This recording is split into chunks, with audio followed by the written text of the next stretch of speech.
3 de la décentralisation est une réforme importante de la décentralisation qui a été engagée depuis 2013. Nous sommes aujourd'hui en 2024, donc plus de 10 ans de mise en œuvre. Alors le bilan, il est mitigé. Et si on revisite les objectifs de l'acte 3, on se rend compte qu'il y a eu des acquis sur plusieurs plans. Sur le cadre législatif, institutionnel et réglementaire, il y a eu des acquis. Sur la cohérence territoriale, il y a également des acquis. Il y en a eu sur la lisibilité des échelles de gouvernance. Et sur le plan également du financement du développement des territoires, on a quand même quelques points forts.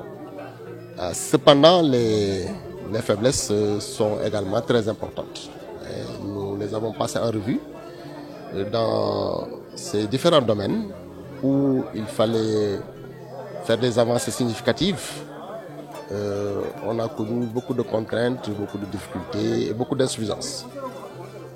Donc c'est pour dire, c'est bien, l'acte 3, la vision stabilisée est une bonne vision, mais nous avons encore beaucoup d'efforts à faire.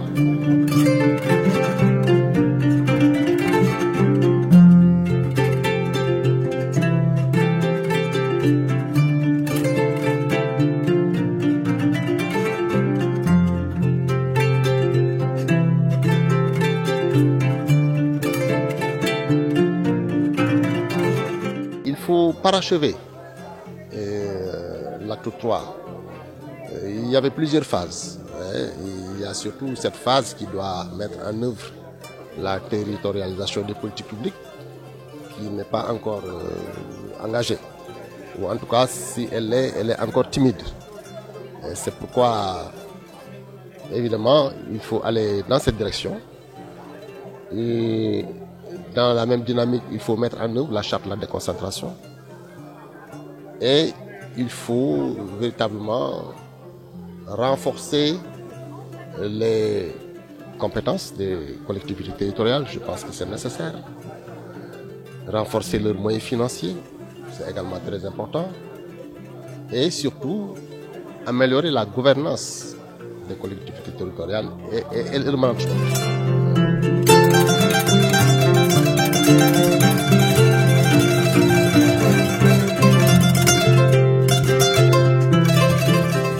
Je sais qu'il y a eu beaucoup d'agitation au niveau de la fonction des agents des collectivités territoriales pendant assez longtemps, qui réclamaient en fait l'adoption des textes d'application de la loi du Code général des collectivités territoriales. Oui, je pense qu'il faut effectivement aller dans ce sens-là.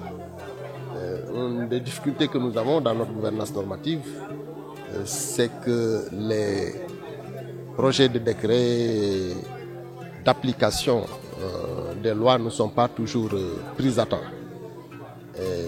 C'est pourquoi il y a des difficultés. Je pense qu'il faut veiller à ce que tous les projets d'application soient préparés en même temps que le projet de loi.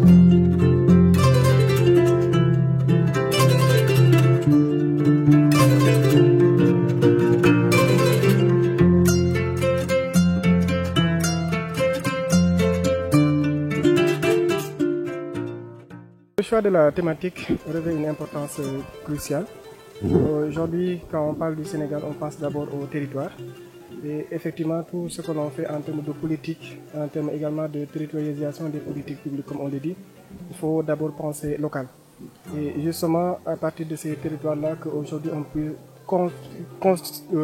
construire un développement harmonieux du Sénégal, et pas sur des logiques descendantes, comme on dit souvent top-down, mais à partir du bottom-up, voire à partir des potentialités des collectivités locales, des collectivités territoriales, et s'inspirer de ces potentialités-là pour construire un développement harmonieux.